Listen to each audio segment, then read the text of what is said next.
చేశాడు ఆయన. సంసారం చేస్తే అంటే పిలిచాడు కానీ దేవుడు ఎక్కడికి వెళ్ళమన్నాడో చెప్పలేదు.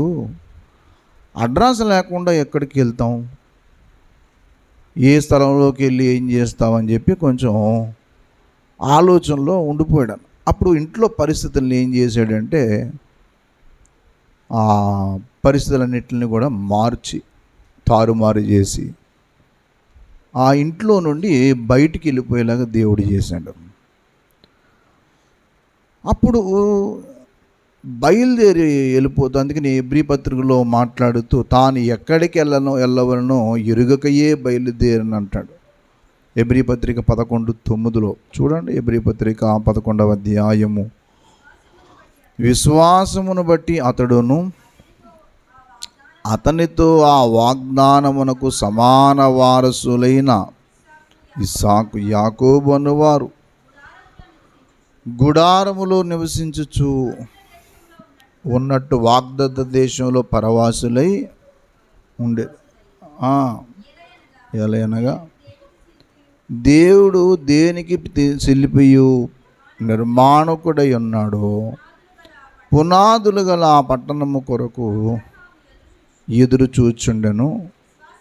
విశ్వాసమును బట్టి చాలు 7వ వచనంలో అనుకుంటే ఒక చక్కటి మాట ఉంది. విశ్వాసమును బట్టి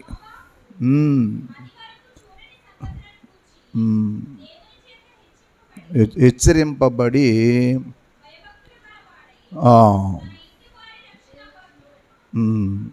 8 చూడండి. అబ్రహాము పిలువబడినప్పుడు విశ్వాసమును బట్టి లోబడి బయలు వెళ్ళెను. అది ఎక్కడికి వెళ్ళవలెనో ఎరగకయే బయలుదేరు. విశ్వాసం అంటే అదే. ఎదుట ఏమీ లేదు కానీ బయలుదేరిపోయాడు. అబ్రహాం గారి జీవితంలో కొన్ని బలిపీఠములు కట్టినట్లు మనం చూస్తాం. కొన్ని ప్రార్థనా నమూనాలు చూద్దాం. ప్రభు చిత్తమైతే కొన్ని వారాలు కొన్ని ప్రార్థనా నమూనాలు మనం చూడాలి. ప్రార్థన చాలా ముఖ్యమైనది, చాలా అవసరమైనది. అబ్రహాం గారు దరిదాపు 4-5 బలిపీఠములు కట్టినట్లు మనం చూస్తాం.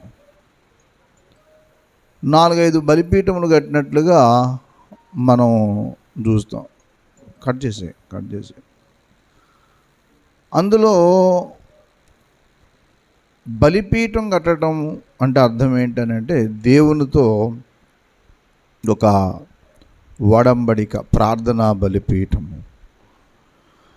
బైబిల్లో ప్రార్థన చేసే భక్తులందరూ కూడా ప్రారంభంలో బలిపీఠాలు కట్టినట్లు మనం చూస్తాం. ప్రార్థనా బలిపీఠం చాలా ముఖ్యమైనది. అందుకని భక్తి జీవితంలో ఒక వ్యక్తి భక్తిపరుడు లేదా భక్తిపరురాలు అనడానికి కారణం ఏంటనంటే ప్రార్థన ఉండాలి. ప్రార్థన లేని వారు ప్రార్థనకి వెళ్ళొచ్చు కానీ ప్రార్థన లేకపోతే వేస్ట్. అది భక్తి కాదు.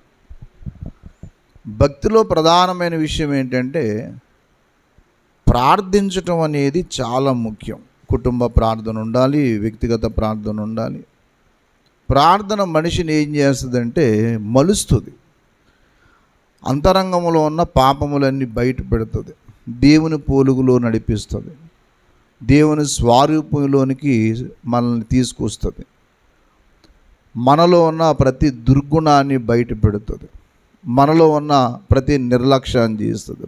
ప్రార్థన మనల్ని ఉత్సాహపరుస్తుంది, ఆత్మ రక్షణలో తీసుకొస్తుంది, మన స్వరూప్యం మార్చేలాగా చేస్తుంది, క్రీస్తు ప్రభు స్వరూపంలో తీసుకెళ్తుంది. ప్రార్థనకు అందుకనే ఫస్ట్ నుంచి కూడా ప్రార్థన అనేది చాలా ముఖ్యమైన ఘట్టంగా భక్తుల జీవితాల్లో చూస్తాం. అందుకని ఇక్కడ అబ్రహాం గారు కట్టిన బలిపీఠాలు కొన్ని ఉన్నాయి ఆయన జీవితంలో. 12వ అధ్యాయం 7వ వచనం. యెహోవా అబ్రాహామునకు ప్రత్యక్షమై ఈ దేశం ఇచ్చేదని చెప్పగా అతడు తనకు ప్రత్యక్షమైన యెహోవాకు ఒక బలిపీఠమును కట్టెను. ఇది వాగ్దాన బలిపీఠము అంటాం. ఏ బలిపీఠం చెప్పండి? వాగ్దానమును గుర్తుకు తెచ్చే బలిపీఠం. ఏం చెప్పాడు దేవుడికి? నీ సంతానానికి ఈ దేశాన్ని ఇస్తా అనగానే ఒక బలిపీఠం కట్టాడు. దేవుడు ఒక వాగ్దానం చేశాడు అని ఒక మొట్టమొదటి బలిపీఠం కట్టిన సందర్భం అక్కడే చూస్తాం. దేవుడు వాగ్దానం ఇచ్చాడంటే తప్పనిసరిగా నెరవేరుస్తాడు. వాగ్దానము స్వతంత్రించుకోవాలనుకున్నప్పుడు మనం ఏం చేయాలంటే విధేయత చూపించాలి. దేవుడు ఒక వాగ్దానం చేస్తాడు, వెంటనే ఇవ్వడు. వాగ్దానం అయితే చేస్తాడు కానీ వెంటనే ఇచ్చాడు. దానికి మనం విధేయత చూపిస్తేనే దేవుడు ఇస్తాడు. ఇది మర్చిపోకూడదు. దైవ సంధికి వచ్చినప్పుడు మనం ప్రతి వారికి దేవుడు వాగ్దానాలు ఇస్తాడు. జనవరి 1న ఒక వాగ్దానాలు తీస్తాం, అది నమ్మి విశ్వాసంతో తీసుకుంటాం. వాగ్దానాన్ని ఏం చేయాలంటే స్వతంత్రించుకున్న వారిని పోలి నడుచుకోమంటాడు వాక్యం అంటాడు అన్నమాట. బైబిల్లో చెప్తూ వాగ్దానములను స్వతంత్రించుకున్న వారిని పోలి అంటాడు కదా. హెబ్రీ పత్రికలో ఆ మాట చెప్తాడు. ఎవరిని పోలి? వాగ్దానమును స్వతంత్రించుకున్న వారిని పోలి నడుచుకోవటం అంటే అర్థం ఏంటి? వాగ్దానం చేసిన దేవుడు నమ్మదగినవాడు అంటాడు. మళ్ళా హెబ్రీ పత్రికలోనే చాలాసార్లు వాగ్దానం గురించి మాట్లాడుతాడు. హెబ్రీ పత్రిక 10వ అధ్యాయము 23వ వచనం చూడండి. అది వాగ్దానము చేసిన వాడు నమ్మదగిన వాడు గనక, వాగ్దానం చేసిన వాడు నమ్మదగిన వాడు గనుక కదా. తర్వాత అదే 10వ అధ్యాయము 36వ వచనం చూడండి. మీరు దేవుని చిత్తమును నెరవేర్చిన వారై అది వాగ్దానము పొందు నిమిత్తము ఓరిమి. ఏడు చెప్పండి, మీకు ఓరిమి అవసరము. 6వ అధ్యాయము 11వ వచనం చూడండి. 6వ అధ్యాయం 11వ వచనం, మీరు మందులుగాక విశ్వాసము చేతను ఓర్పు చేతను వాగ్దానములను స్వతంత్రించుకుని వారిని పోరి నడుచుకున్నట్లు. ఆ మాట పట్టుకోండి. మీరు మందులుగాక అంటే మందమతులు అవ్వక, నీరసం అవ్వక, మరొక దురాలోచన పెట్టుకొనక, వాగ్దానం స్వతంత్రించుకున్న వారు ఎలాగైతే నడిచారో వారిని పోలి నడుచుకోవాలి. బైబిల్లో 4-5 రకాల పోలికలతో నడుచుకోమన్నాడు. ఒకటి, నేను క్రీస్తుని పోలి నడుచుకున్న చిన్న ప్రకారం నన్ను పోలి నడుచుకోండి అన్నాడు. అంటే మనం నడుచుకునే వారికి మనం ఎవరిని చూడాలంటే యేసయ్య మన ముందు నడిచాడు, మన ముందు నడిచి వెళ్ళాడు. అది మనకు మాదిరి ఉంచి వెళ్ళాడట. యేసుప్రభు వారు ఒక ఎగ్జాంపుల్, ఒక మాదిరి మనకి కదా. పేతురు పత్రిక 1వ పత్రిక 2వ అధ్యాయము 21వ వచనం కాదు, క్రీస్తు కూడా మీ కొరకు బాధపడి మీరు తన అడుగు జాడల యందు నడుచుకున్నట్లు మీకు మాదిరి ఉంచి వెళ్ళాడు. ఏముంచాడు ఆయన? మాదిరి. బాగా వినాలి ఇది. యేసయ్య మనకు ఒక మాదిరి. మరి యేసయ్య నమ్మిన వారు మనం ఎలా ఉండాలి చెప్పండి? మాదిరిగా ఉండాలి. అంటే నిన్ను చూసిన వారు ప్రతి వారు భక్తిని నేర్చుకోవడానికి ఒక రోల్ మోడల్ నువ్వే. నువ్వు పాపం చేయడానికి మాదిరిగా ఉండకూడదు. కొంతమంది కొన్ని చోట్ల కొంతమందిని చూసి పాపం చేయడానికి తెగిస్తారు. వాళ్ళందరూ చేస్తున్నారు కదా, నేను చేస్తే ఏంటి, వాడు వెళ్తున్నాడు నేను వెళ్తాను అంటే విధంగా తయారవుతారు. ఎప్పుడు అలాంటి విధానం చేయకూడదు. నీవు ఒక మాదిరికరమైన వ్యక్తిగా ఉండటం అనేది నేర్చుకోవాలి. అందుకని యేసయ్య మనకు ఒక మాదిరి, పౌలు గారు ఒక మాదిరి. పోలి నడుచుకోవటం అంటే నేనంటూ ప్రార్థన చేస్తే నా తల్లిదండ్రుల్లాగా ప్రార్థన చేయాలి. నేనంటూ వాక్యం చదివితే ఇదిగో పలానా వ్యక్తి ద్వారా చేయాలి. ఒకవేళ నేనంటూ ప్రభు కోసం జీవిస్తే వాళ్ళలా జీవించాలి అన్నట్టు. అంటే మనుషుల్ని అలా చూస్తాం, కానీ అల్టిమేట్గా అది యేసయ్యని చూడాలి మనం. నువ్వు ఒక చోటుకి వెళ్ళావు అనుకో, అక్కడ నిన్ను చూసి కొంతమంది యేసయ్య దగ్గర రావాలా. అటవీ ప్రాంతంలో ప్రభువు నమ్ముకున్న కొంతమంది యవ్వన బిడ్డల కోసం నేను విన్నాను, చూశాను. ఎక్కడో వైజాగ్ జిల్లాలో ఒక పాప యేసుప్రభుని నమ్ముకొని ఈస్ట్ గోదావరి జిల్లాలో ఒక మారుమూల ప్రాంతానికి ఒక అబ్బాయిని వివాహం చేసుకుని ఆ ప్రాంతానికి కాపురానికి వెళ్ళిపోయింది. అక్కడ తల్లిదండ్రులు మరి పంపించిన తర్వాత ప్రార్థన చేసి పంపించారు. ఆ తల్లిదండ్రులు చెప్పింది, మీరు ఏం పర్లేదమ్మా, నా కోసం మీరు ప్రార్థన చేయండి. అంతో దూరం నుంచి మళ్ళీ మారుమూల ప్రాంతంలో అని ఏమనుకోవద్దు, ప్రభు ఉన్నాడు నాతో అని చెప్పి అక్కడికి వెళ్ళి సంఘం స్టార్ట్ చేసింది. సంఘం కట్టింది. అక్కడికి వెళ్ళి ఒక సంఘాన్ని ప్రారంభించింది. వైరావరం మండలంలో పోలవరం అని ఉంటుంది, ఆ ప్రాంతంలో ఓ సంఘాన్ని కట్టింది. నేను కాకరపాడు యవనస్తుల కూటానికి వెళ్తే అక్కడ కొంతమంది వచ్చారు, దాని నెంబర్ తీసుకున్నారు. నెంబర్ తీసుకుని, అయ్యా ఆ ప్రాంతం ఎప్పుడైనా సువార్తకు వస్తే రండి అయ్యా, మా ప్రాంతానికి కూడా రావాలి మీరు.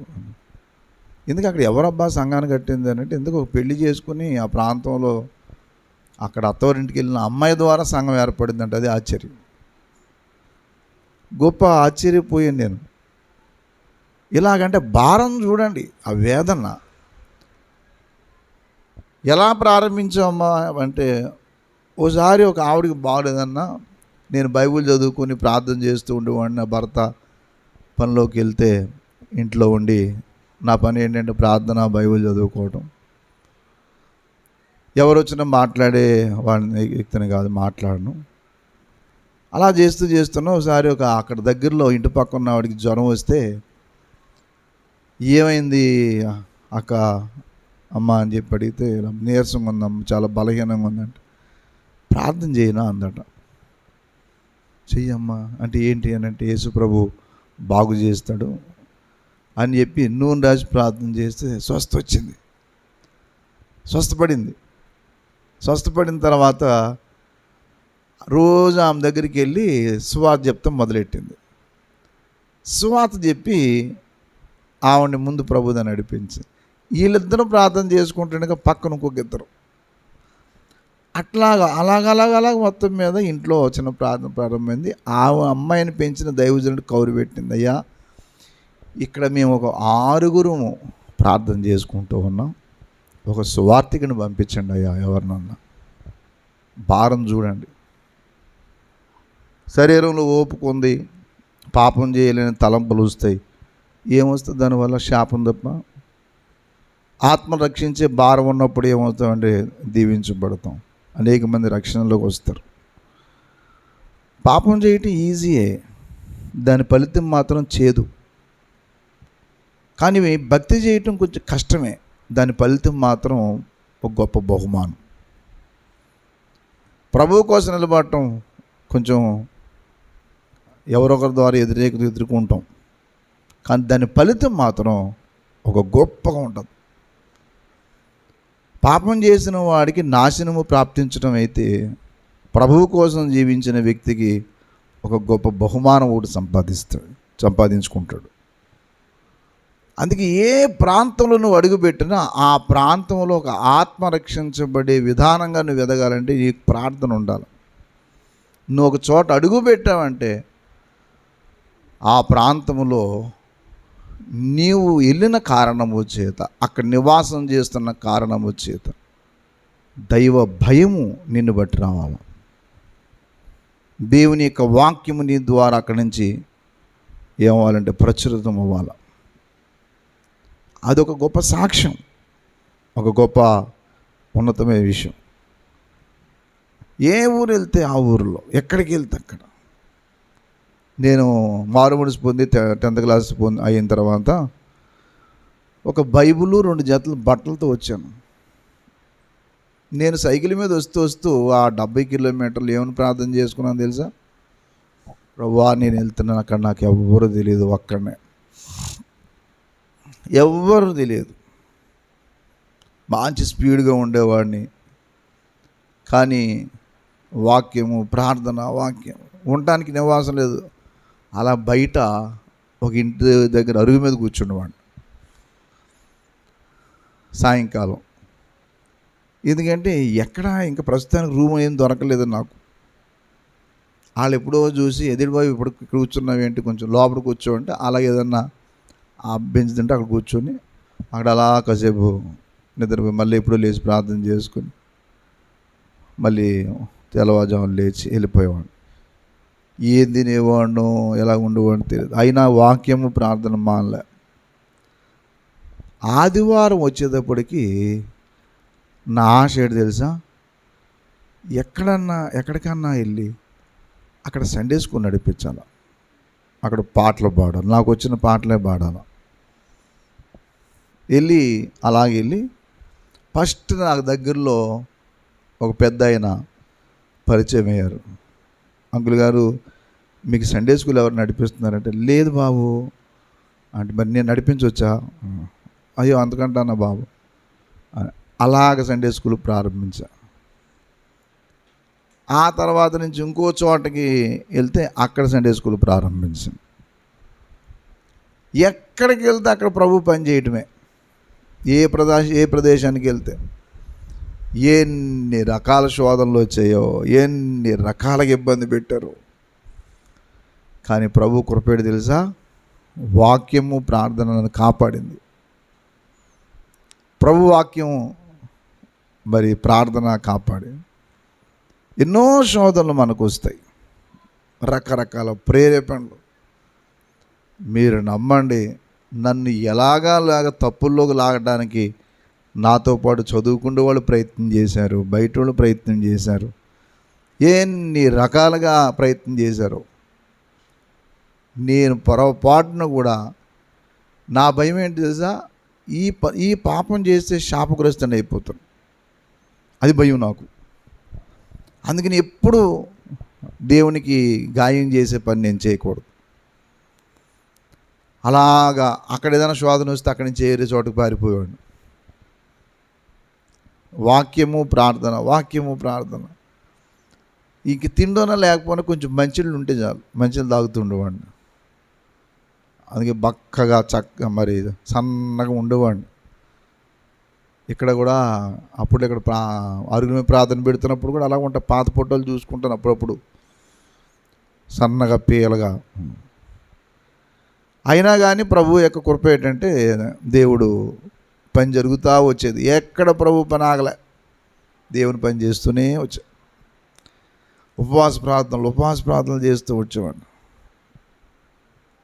ఎక్కువ సమయం దొరికితే చాలు ఏదో లేక ఉపవాస ప్రార్థన చేయటమే.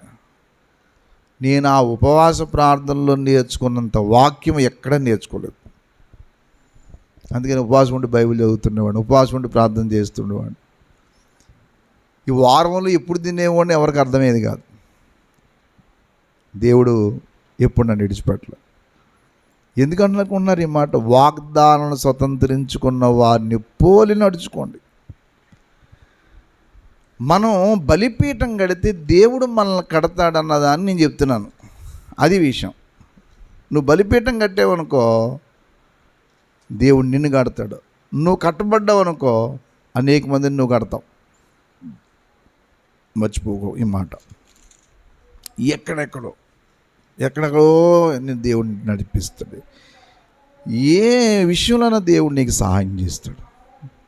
అందుకని ఈ అబ్రహాం గారు అన్న ఆయన ఒక విగ్రహారాధకుడు, విగ్రహాలు పూజ చేసి జీవిస్తున్న వ్యక్తి. కానీ మనందరికీ విశ్వాసులు తండ్రి అయిపోడు. ఎలాగైపోయాడు చెప్పండి? ఎలాగయ్యాడంటే 5 రకాల బలిపీఠం కట్టారు. మొదటి బలిపీఠం ఏంటి చెప్పండి? వాగ్దాన బలిపీఠం. ఏ బలిపీఠం అమ్మా? బలిపీఠం. అంటే దేవుడు వాగ్దానం చేస్తే దాన్ని నెరవేరుస్తాడని గుర్తు తెచ్చే బలిపీఠం. రెండో బలిపీఠం చూడండి, 8వ వచనం. అతడు అక్కడి నుండి బయలుదేరి బేతేలునకు తూర్పునున్న కొండకు చేరి, పడమటనున్న బేతేలునకు తూర్పున్న హాయికిని మధ్య గుడారం వేసి అక్కడ యెహోవాకు బలిపీఠమును కట్టి, అది ఇది ఈ బలిపీఠానికి 2 పేర్లు ఉన్నాయి. ఒకటి ఏంటంటే ద ఆల్టర్ ఆఫ్ సెపరేషన్, లేదా ఒక సెపరేషన్ అంటే ప్రత్యేకత. దీన్ని ఇంకోటి ఏమంటారంటే ఆల్టర్ ఆఫ్ ప్రేయర్ అంటాం, ప్రార్థనా బలిపీఠము. ఇందాకేమో వాగ్దాన బలిపీఠం, ఇప్పుడు ఇది ఏ బలిపీఠం చెప్పండి? ప్రార్థన చేశాడు. ఎన్ని రకాలుగా ప్రార్థన చేయటం. ప్రార్థనలో మీరు బాగా పేదోళ్ళు అవ్వచ్చు,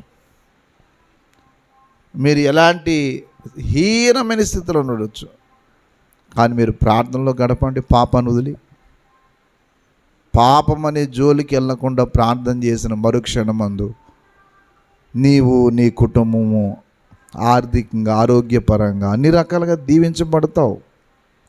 ఇది గుర్తుపెట్టుకోండి. అన్ని రకాలుగా దేవుడు నిన్ను వర్ధిల్ల చేస్తాడు.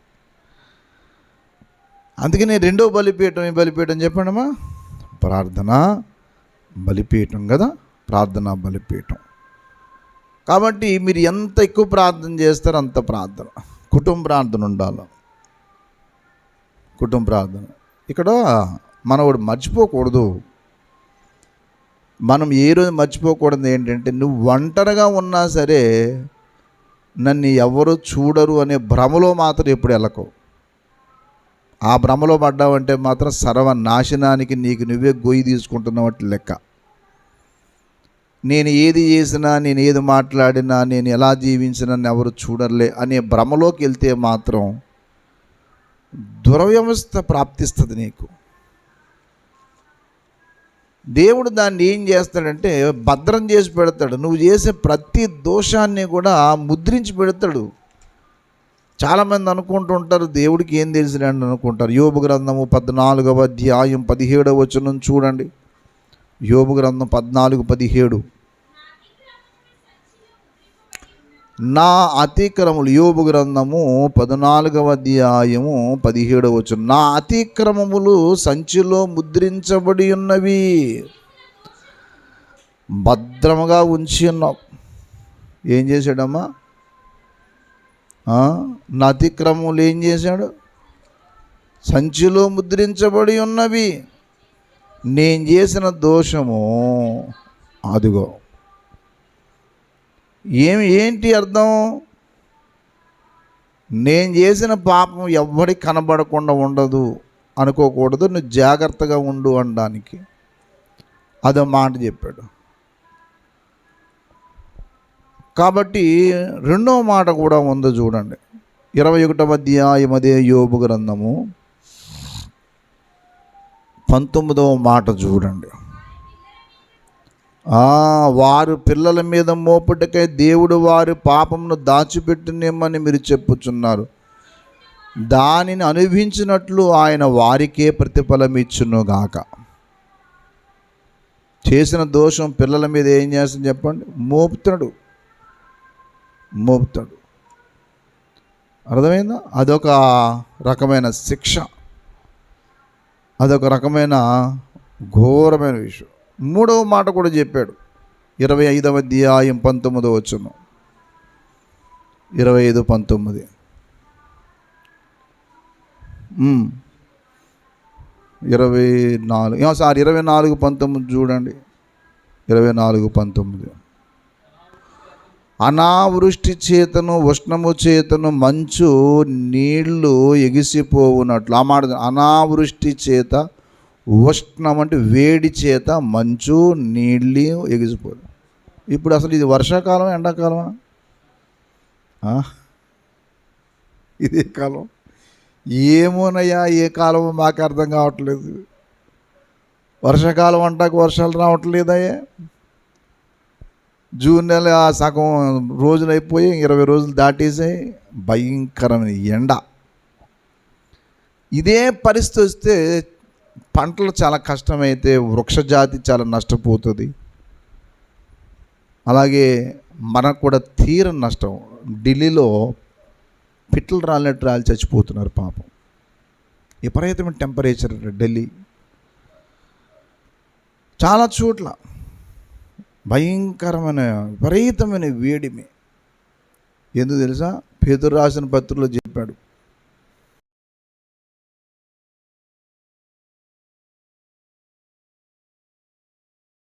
జడ్జిమెంట్లోకి వెళ్తారు. మీరు ఇంటికి వెళ్ళి చదువుకోండి 2 పేతురు పత్రిక 3వ అధ్యాయంలో.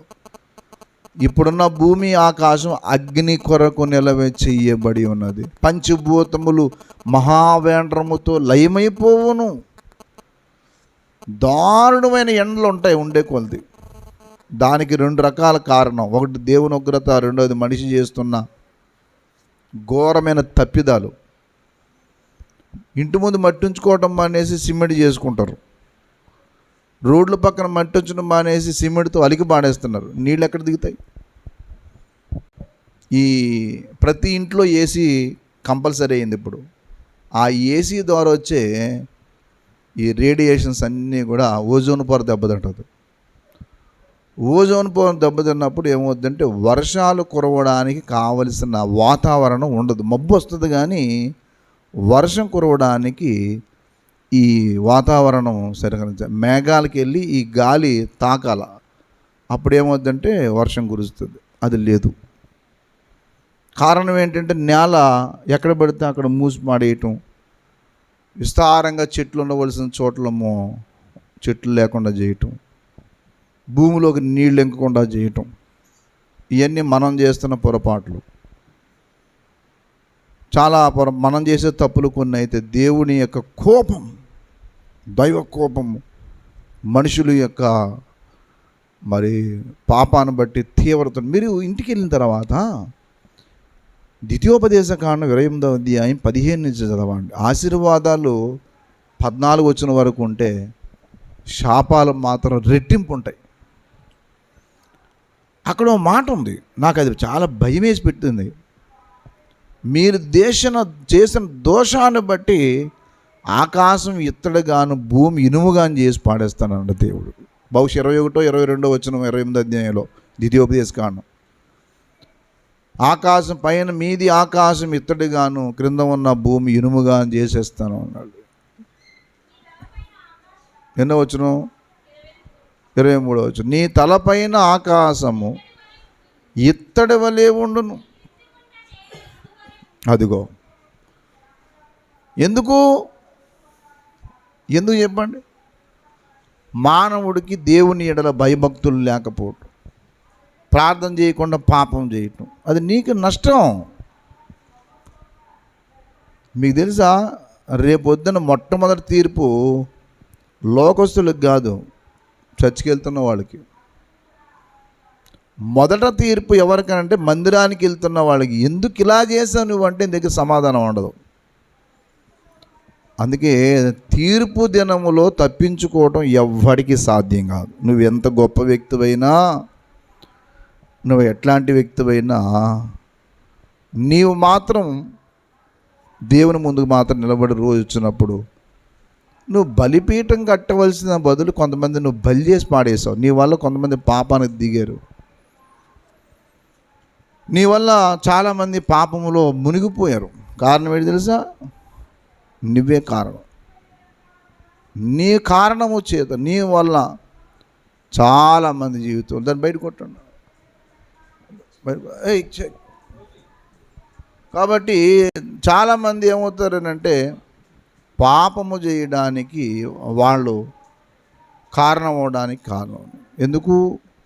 వారి జీవితాల్లో దేవుడు భయము లేక, దైవ భయము లేక. అందుకనే వాక్యంలో చెప్తూ ఉంటాడు, పాపం చేసిన వారిని పాతాళము పట్టుకొనును కదా, 24:19 కదా. అనావృష్టి చేతను ఉష్ణము చేతను మంచు నీళ్లు ఎగిసిపోవునట్లు. యోబు గ్రంథం 24:19. యోబు గ్రంథము 24:19 చదవాలా. మంచు నీళ్లు ఎగసిపోవునట్లు పాతాళము పాపము చేసిన వారిని మరుచును, పురుగు వారిని కమ్మగా తినివేయును. ఆ మాట చూడండి, పురుగు వారిని కమ్మగా ఏం చేస్తా చెప్పండి? మనం స్వీట్ తిన్నట్టు తింటున్నాడు పురుగులు. దారుణం. అదేమిటో కానీ అర్థం కాదు. వారు మరి ఎప్పుడును జ్ఞాపములోనికి రారు, వృక్షము విరిగి పడిపోవునట్లు. అంతే. దుర్మార్గులు ఏమవుతారు చెప్పండి? పాపం చేసిన ప్రతి వాడు కూడా నాశనం అవుతాడు. చాలామంది ఏమనుకుంటుంటారంటే, ఏమను సార్ నేను చేసింది అలా ఎప్పుడు అనుకోకు. దేవుని ఎడల నువ్వు ఏ ప్రాంతంలో ఉన్నా ఆ రోజున నువ్వు చాలా నష్టానికి గురవుతావు, చాలా నష్టపోతావు. ఉపధ్యాయ గ్రంథంలో మాట అంటాడు, ఉపధ్యాయలో కూడా మాట్లాడుతూ, ఆ దినమున నువ్వు చేసిన దానికి నీ నెత్తి మీదకి ఒక శిక్ష రప్పిస్తా. ఆ మాట అది అన్ని జనుల మీదకి వస్తుంది, అది చాలా నష్టం కలగజేస్తుంది, అదంతా కూడా నష్టం చేస్తుంది. దయచేసి ఒక మంచి మాట, చాలా హెచ్చరికతో కూడిన మాట చెప్పుకుంటూ వచ్చాడు. దయచేసి ఉపధ్యాయ గ్రంథము ఒకే అధ్యాయం ఉంటుంది, ఒకటే అధ్యాయం 14 వచనం దగ్గర నుంచి చూడండి. 15 వచనం, యెహోవా దినము అన్యజనులందరి మీదకి వచ్చుచున్నది, అప్పుడు నీవు చేసినట్టు నీకు చేయబడి, నీవు చేసినదే నీ నెత్తి మీదకి వచ్చాను. నువ్వు చేసింది ఏమైతే చెప్పండి, నెత్తి మీదకి వస్తుంది. నువ్వు ఏ కారణం చేత యేసయ్యను నమ్మావు అనే మాట మర్చిపోతే కష్టం. అందుకే నువ్వు దేవుని వాగ్దానం పొంది ఆ వాగ్దానం బలిపీఠం కట్టు. మొదటిది. రెండవది ప్రార్థనా బలిపీఠం. రెండవది ఏంటమ్మా? నువ్వెంత ప్రార్థనలో ఉంటావు ఉండు. ఓపిక ఉంది, కాళ్ళలో బలం ఉంది, ఒంట్లో సత్తు ఉంది, నేను ప్రార్థన కంటే, దేవుని వాక్యానికంటే, దేవుని పనుల కంటే ఎక్కువ వ్యర్థమైన వాటికి నువ్వు కాలక్షేపం చేస్తానంటే చెయ్యి. కానీ అవన్నిటిని గురించి నువ్వు దేవుని దగ్గర ఏం చేయాలంటే లెక్క చెప్పుకోవాలి. కాబట్టి నువ్వు ఏ బలిపీఠం కడుతున్నావు? ఒక చోట మాట్లాడుతూ హోషేయ గ్రంథంలో అనుకుంటా, ఎఫ్రాయిము బలిపీఠాలు కట్టాడట. ఆ బలిపీఠాలు కట్టినాక ఏం తెలుసా మీకు? పాపమునకు ఆధారముకు బలిపీఠాలు ఎన్నో కట్టాడంట. ఇది ఎక్కడ గొడవ? ప్రార్థనకి సంబంధించిన బలిపీఠాలు కట్టవలసిన వాడు పాపానికి సంబంధించిన బలిపీఠాలు కట్టుకుంటూ వెళ్ళాడంట. ఎవరు చెప్పండి? ఎఫ్రాయిము. మీరు ఆ మాట చదవాలి తప్పనిసరిగా, అది మీరు గుర్తు చేసుకోవాలి. ఎఫ్రాయిము చేసిన పని నేనే ఆశ్చర్యపోయాను. పాపానికి ఆధారమగు బలిపీఠములు ఎన్నో కట్టాడట. ఇదేంట్రా నాయన, చాలామంది ఏదో మంచి మంచి బలిపీఠాలు కట్టవలసిన వాడు పాపానికి సంబంధించిన దయచేసి 8వ అధ్యాయము హోషేయ గ్రంథం 8వ అధ్యాయం 11వ వచనం చూడండి. అమ్మ, అదిగో, ఎఫ్రాయిము పాపమునకు ఆధారమగు బలిపీఠములు ఎన్నెన్నో కట్టెను, అతడు పాపము చేయుటకు అవి ఆధారముల. ఇది ఎక్కడ గొడవ? ఏ బలిపీఠం కట్టాలి అతడు? ప్రార్థనా బలిపీఠం కట్టాలి. కానీ ఏం కట్టాడు? పాపానికి సంబంధించిన ఆధారమైన వాటిని కట్టి. నువ్వేం కడుతున్నావని? పాపానికి సంబంధించిన బలిపీఠం కానీ కడుతున్నావా? జాగ్రత్త. నువ్వు ఆ రీతిగా చేస్తే నీవు చాలా నష్టపోతావు. నువ్వు ప్రార్థనా బలిపీఠం కడుతున్నావా, పాపానికి సంబంధించిన బలిపీఠం కడుతున్నావా అంటే నీ ద్వారా పాపం జరుగుతుందా అది చూసుకో. కాబట్టి నువ్వు దేవుని యొక్క మందిరానికి రావటం ఒక గొప్ప కాదు, నువ్వు ఏ బలిపీఠం కడుతున్నావు అనేది పరీక్షించుకోవాలి. తర్వాత ఇంకో బలిపీఠం ఉంది. దయచేసి ఆదికాండములోనే అబ్రహాం గారు కట్టిన 3వ బలిపీఠం ఉంది, చూడండి. ఆ బలిపీఠం 13వ అధ్యాయం 18వ వచనం చూడండి. అప్పుడు అబ్రహాము తన గుడారము తీసి హెబ్రోనులోని మమ్రే దగ్గర సింధూరం దిగి యెహోవాకు బలిపీఠం. హెబ్రోను అనే మాటకు అర్థమే తెలుసా? సహవాసము. ఏ బలిపీఠం చెప్పండి? Hebron means fellowship. అనగా నువ్వు దేవుని బిడ్డల సహవాసం అనే బలిపీఠం కట్టాలి. నువ్వు ప్రార్థన చేసుకుంటే సరిపోదు. ఎవరితో గడపాలి నీ జీవితం చెప్పండి? దేవుని యొక్క పరిశుద్ధుల యొక్క బలిపీఠాలు కట్టడం నేర్చుకో. చాలామంది వారి స్నేహితులు ఎవరంటే పాపం చేసేవాళ్ళు, వారి స్నేహితులు ఎవరంటే లోకంలో తిరిగేవాళ్ళు, వాళ్ళ స్నేహితులు ఎవరనంటే అసలు ప్రార్థనకి ప్రాధాన్యత ఏమైనా వాళ్ళతో తిరుగుతారు. వీళ్ళు వాక్యంలోనేమో మీరు అవిశ్వాసులతో జోడుగా ఉండకండి, మీరు వాళ్ళతో తిరగొద్దని దేవుడు చెప్పాడు. కానీ వీళ్ళకేమో ప్రార్థన చేసే వాళ్ళ స్నేహం కంటే ఆ పాపం చేసే వాళ్ళ స్నేహం చేస్తారు. ఈయన కట్టిన మూడవ బలిపీఠం ఏంటి చెప్పండి? సహవాస బలిపీఠం. ఏంటి చెప్పండి అమ్మా? ద ఆల్టర్ ఆఫ్ ఫెలోషిప్ అంటారు. అక్కడ ఉంది కదా, అబ్రహాము తన గుడారము తీసి హెబ్రోనులోని మమ్రే దగ్గర సింధూర వృక్షములో దిగి అక్కడ యెహోవాకు బలిపీఠం. ఇదే మాట సింధూర వృక్షములో కూర్చున్నప్పుడు దేవునితో సహవాసం ఏర్పడింది. ఎక్కడ తెలుసా మీకు? 18వ అధ్యాయంలో 18వ అధ్యాయం 1వ వచనంలో ఎండవేళ కూర్చున్నప్పుడు మమ్రేలో సింధూర వృక్షంలో అబ్రహాము ఎండవేళ గుడారము ద్వారం కూర్చున్నప్పుడు యెహోవా అతనికి కనబడెను. చూసారా, అక్కడ దేవునితో సహవాసం చేశాడు. త్రిత్వ దేవుడు అక్కడే ప్రత్యక్షమవుతాడు. త్రిత్వం ఉందా అనే వాళ్ళకి ఇది జవాబు. సహవాసం అనేది దేవుని బిడ్డల సహవాసం నీకు ఉండాలి. నీ స్నేహితులు ఎవరు? పాపం చేసేవాళ్ళ? నీ స్నేహితులు ఎవరు? వాక్యం చదవని వాళ్ళ? నీ స్నేహితులు దేవుని యొక్క పనులకి ప్రాధాన్యత ఇవ్వని వారా? కాబట్టి నువ్వు ఏ బలిపీఠం కడుతున్నావు? కాబట్టి ఇది మూడవ బలిపీఠం. ఏ బలిపీఠం చెప్పండమ్మా? సహవాస బలిపీఠము. ఇక్కడ మీకు చిత్రం ఏంటంటే 13వ అధ్యాయంలో ఒక సంఘటన జరిగింది. ఏంటి తెలుసా? లోతు కాపర్లకు అబ్రహాం కాపర్లకు గొడవ వచ్చింది. గొడవ వచ్చిన తర్వాత లోతు దగ్గరికి వెళ్ళి అబ్రహాం గారు అంటాడు, నువ్వు నేను బంధువులోనైనా మనకి వివాదం ఉండకూడదు. నువ్వు ఇటు వెళ్తే నేను ఇటు వెళ్తా, నువ్వు ఇటు వెళ్తే నేను ఇటు వెళ్తా, చాయిస్ నీదే అని చెప్పి లోతు దగ్గర నుంచి అబ్రహాం వేరైపోయినప్పుడు ఒక చక్కటి మాట రాశాడు దేవుడు. అబ్రహాముని యెహోవా ఆశీర్వదించను అని ఉంటుంది. చూడండి ఆ 13వ అధ్యాయంలో 9వ వచనం. ఈ దేశమంతా నీ ఎదుట ఉంది కదా, దయచేసి నన్ను విడిచి వేరుగా ఉండు. ఎవరన్నాడమ్మా? ఎవరన్నాడు ఈ మాట? ఎవరన్నాడు?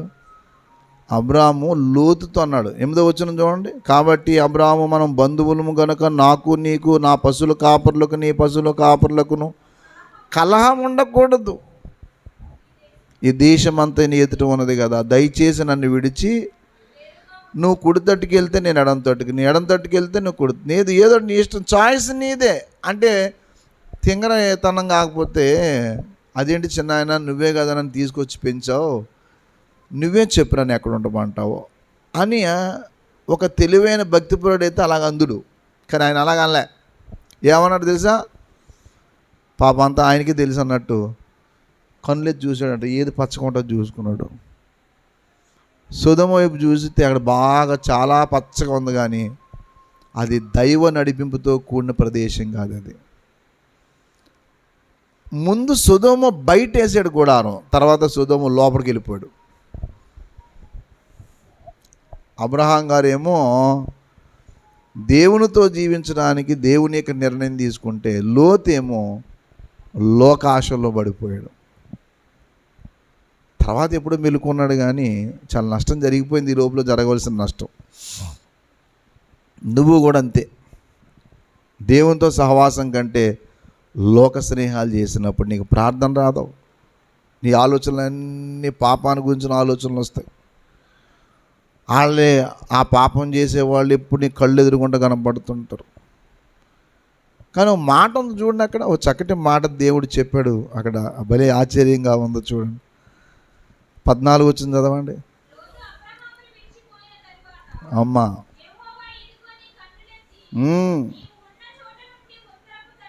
అది కదే. ఎప్పుడైతే లోతుకు దూరం అయ్యాడో అప్పుడు దేవుడు ఏం చేయడు చెప్పండి? ఆశీర్వదించాడట. ఎవరిని? అబ్రహామును. నువ్వు కళ్ళెత్తి చూడయ్యా, ఇదంతా నీ సంతానానికి ఇవ్వబోతున్నాను అని చెప్పి దేవుడికి అక్కడ హెబ్రోనులో చేరి అక్కడ సహవాసం చేశాడు. దుష్టుల సహవాసం విడిచిపెట్టి దేవుని సహవాసంలోకి వచ్చాడు. నువ్వే సహవాసం చేస్తున్నావు చెప్పు? నేను కరెక్ట్గా ఒక విషయం చెప్తాను వినండి. నువ్వు ఒకరితో స్నేహం చేయొద్దని నేను అన్నావు. నేను ఎప్పుడూ ఎవరితో మాట్లాడకండి, మూతి మూసుకుని కళ్ళు కట్టేసుకుని ఇంట్లో ఉండండి అని చెప్పను.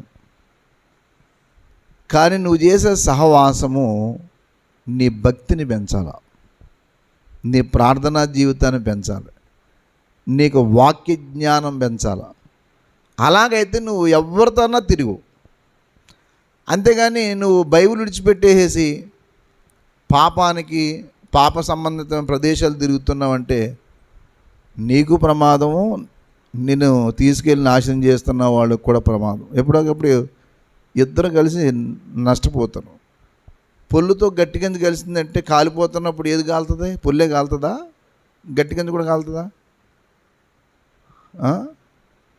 పొల్లుతో ఉంటే గట్టి కింద కూడా కాలిపోతావు. నువ్వు ఆ పుట్టుతో తిరిగావు అనుకో, నువ్వు కాలిపోతావు, నువ్వు పాడవుతావు. అందుకే నువ్వు ఎప్పుడన్నా ఎవరితో వెళ్ళావంటే నీకు అయితే వాక్య జ్ఞానం అన్నా రావాలి, భక్తిలో మంచి ప్రార్థనా జీవితం అని అలవాడాల. అది ఒక ఆత్మను రక్షించబడాలి. ఈ సహవాసం చేయగానే అన్నెసరీగా నేను వాళ్ళకి హెల్ప్ చేద్దాకి వెళ్తున్నాను అంటే నో. నువ్వు వాళ్ళకి హెల్ప్ ఎలా ఉండాలంటే ఆ హెల్ప్ కూడా దేవునికి మహిమరాని హెల్ప్ ఎప్పుడు చేయొద్దు. మీకు తెలుసా, చాలామంది చేసే పొరపాట్లు ఏంటి తెలుసా? ఇతరులకి సహాయం చేస్తానని చెప్పి వీళ్ళు తప్పులు పడతారు. వీళ్ళు నువ్వు సహాయం చేయగానే నువ్వు పాపానికి దిక్కు ఎప్పుడు కూడా ఇహలోక మాలిన్యం అంటుకోకుండా నిన్ను నువ్వు కాపాడుకోవటం నేర్చుకో. హెల్ప్ చేయి. ఆ హెల్పింగ్లో దేవుణ్ణి గాయపరిచి నువ్వు పాపంలో దిగినట్టు నువ్వు కానీ వెళ్ళావంటే నీకు నష్టపోతావు. అందుకని లోతు చాలా సొంత సోదరుడు కొడుకు వాళ్ళ నాన్న చచ్చిపోతే కూడా తీసుకొచ్చుకున్నాడు. దిక్కులేని తండ్రి లేని కూరడు కాదని చెప్పేసి ఈయనే పెంచాడు, ఆస్తి ఈయనే ఇచ్చాడు. ఈయన అడగాల, నాయన నువ్వే కదన్నా నీ స్థాయికి తీసుకొచ్చావు, ఏం చేయమంటారు చెప్పండి, ఏం చేయమంటారు అని అడగవలసినోడు. సొదొమ మనుషులు దుష్టులు దుర్మార్గులు అని రాయబడి ఉంది చూడండి, అక్కడ ఉంది 13వ వచనం చూడండి, 13 దుష్టులను యెహోవా దృష్టికి బహుపాపులు. అక్కడికి వెళ్ళాడంట అయ్యగారు. నువ్వు ఒకళ్ళు చెడ్డోళ్ళన్న సంగతి తెలుసు, అసలు వాళ్ళు ప్రార్థన కానీ వాక్యం కానీ చదవరు, ప్రార్థన చేయరని తెలుసు, వాళ్ళతో ఎందుకు వెళ్తున్నావు నాకు చెప్పు అని నిన్ను ఎవరన్నా అడిగితే ఏం చెప్తావు? చాలామంది తిరిగే వాళ్ళు ఎవరు తెలుసా? అసలు దైవ భయం అంటూ లేనివాడితో వెళ్తారు వీళ్ళు. నువ్వు ఎప్పుడు అట్లాంటి వాళ్ళకి నువ్వు వాక్యం చెప్తాకి వెళ్ళి కానీ సహాయం చేయటానికి వెళ్ళు. సహాయం ఎప్పుడు చేయాలి? నువ్వు వాళ్ళకి ఏ రోజున సహాయం చేయాలి తెలుసా? నీకు భక్తికి నష్టము చేయని సహాయం వరకే. నీ ప్రార్థనా జీవితానికి డ్యామేజ్ కాకూడదు, నీ వ్యక్తిత్వం డ్యామేజ్ అవ్వకూడదు, నువ్వు దిగజారకూడదు. అతడు దేవుడి విషయంలో చాలా పౌరుషం గల వ్యక్తి అండి బాబు. ఆమె దేవుడి విషయంలో చాలా పౌరుషం అండి. మమ్మల్ని పోగొట్టుకుంటాడు కానీ దేవుణ్ణి ఏం బాగొట్టుకోడు. అట్లాంటి సాక్షిను సంపాదించాలి. ఇదే సహవాస బలిపీఠం అంటే. దైవ సహవాసం అంటే ఏమనుకున్నారు? దేవునితో సహవాసం కొరకు చాలామందిని వదిలేశారు. కొంతమంది కుటుంబాలే వదిలేశారు. భక్సింగ్ గారు అయితే భార్యను కొడుకును కూడా పక్కన పెట్టాడు. చెప్పా అనుకున్నాను, నాకు దేవుడి కంటే మీరు ఎక్కువ కదండి. ఎంత చూడండి, అసలు భార్యను కొడుకును కూడా దూరం పెట్టాడంటే మనల్ని తెగి ఇడుస్తాం. దేవుని కొరకు అంత త్యాగం చేసిన భక్తులు ఎంతోమంది ఉన్నారు. అదే సహవాసం అంటే, దేవునితో సహవాసం. మీరు తర్వాత చదువుకోండి. ఇంకో బలిపీఠం కట్టాడు ఆయన ఆదికాండం 22వ అధ్యాయంలో. దాన్ని ఏమంటారంటే విధేయత అనే బలిపీఠం అంటారు దాన్ని. అక్కడ చాలా అద్భుతం చూడండి దయచేసి. ఒక మంచి మాట అక్కడ ఆదికాండం 22వ అధ్యాయము ఏమండి కదా, చక్కని మాటను చూడండి. 9వ మాట, అలాగ వారిద్దరు కూడి వెళ్ళి దేవుడు అతనితో చెప్పిన చోటుకి వచ్చినప్పుడు అబ్రహాము అక్కడ బలిపీఠము కట్టి కట్టెలు చక్కగా పేర్చి, అది ఇదే బలిపీఠం చెప్పండి అమ్మా, ఆల్టర్ ఆఫ్ ఒబీడియన్స్ అంటారు, విధేయత.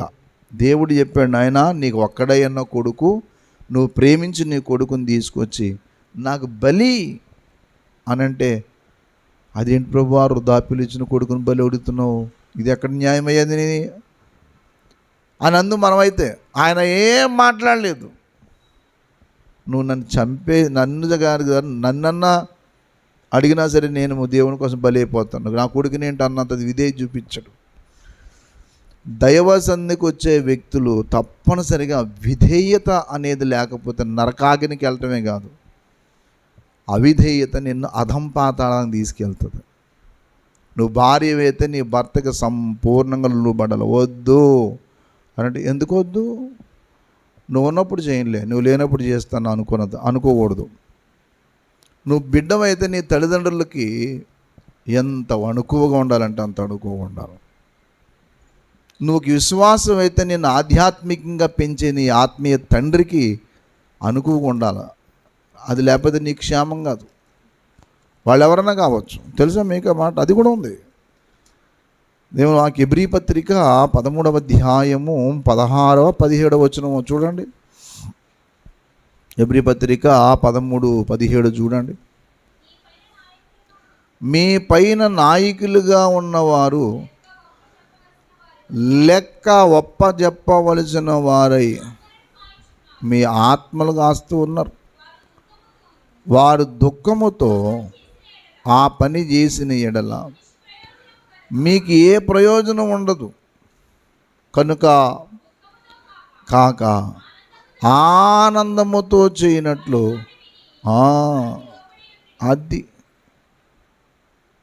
నువ్వు ఒక భార్యవైతే భర్తకు లోబడాలా, బిడ్డలవైతే తల్లిదండ్రులు కదా. ఎపిసి 6:1 ఏమని చెప్పండి, పిల్లలారా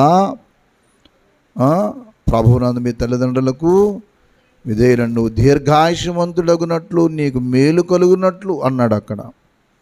అలాగే భార్యలారా మీ భర్తలకు ఏం చేయండి, విధేయులై ఉండండి. పిల్లలారా పెద్దలకు లోబడండి. దేవుడు అహంకారం ఎదిరించి దీనులకు 4 రకాల విధేయతలు చెప్పాడు. 1 భార్య విధేయత, 2 పిల్లల విధేయత, 3 చిన్నల విధేయత, 4 దేవుని యొక్క సంఘము యొక్క విధేయత చెప్పుకుంటూ వచ్చాడు. కాబట్టి విధేయత బలిపీఠము కట్టాల. విధేయత అంటే అర్థం ఏంటంటే నెమ్మదిగా మాట్లాడటం కాదు. నెమ్మదిగా మాట్లాడటం అనేది విధేయత అనుకున్నారు కనుక కొంతమంది స్లోగా మాట్లాడతారు, దుర్మార్గ పనులు చేస్తారు. అసలు కొంతమంది నోట్లు అట్టుపోయినట్టు కొట్టగలరా అంటారు. తెస్సలోని పత్రిక మొదటి పత్రిక 5వ అధ్యాయము 12-13 వచనాలు చూడండి. మరియు సహోదరులారా, తెస్సలోని పత్రిక మొదటి పత్రిక 5:12 సహోదరులారా, ప్రభువునందు మీకు నాయకుల మీ పైవారై ఉండి మీకు బుద్ధి చెప్పుచున్న వారిని ఎదిరించేమందా అంటే ఏంటి? మననం చేసి అంటే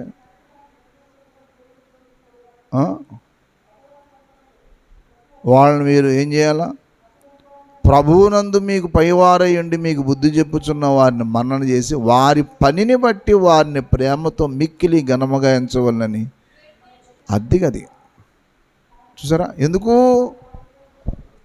బలిపీఠం అనేది అబ్రహాం గారు కట్టిన బలిపీఠం. ఏ బలిపీఠం చెప్పండి? దేవునికి ఎంత విలువబడ్డాడండి. ఈ చివరి మాట గుర్తుపెట్టుకోండి. అందుకే అంత గొప్ప ప్రార్థనాపరుడు. నేను అడుగుతున్న ప్రశ్న ఏంటంటే, నువ్వు ఎంత లోబడుతున్నావు చెప్పు. నీకు విధేయత అనేది ఉంటే ఒక్కసారి వద్దు అన్న పాపం మరలా ఎందుకు చేస్తావు? ఏమండి, అవిధేయులందరూ నాశనం అవుతారట. తెలుసా మీకు? బైబిల్లోనే ఉందన్నమాట. అవిధేయులైన వారు అందరూ పాడైపోతారు. ఎవరైతే నేనైనా మీరైనా ఎవరైనా దేవునికి లోబడకపోతే నష్టమే పొందుతారు. దయచేసి యాకోబు పత్రికలో అన్నాడు ఆ మాట, మొదటి మాట. యాకోబు పత్రిక 4వ అధ్యాయం చదవండి. 4 నుంచి చదవండి. 4వ అధ్యాయం.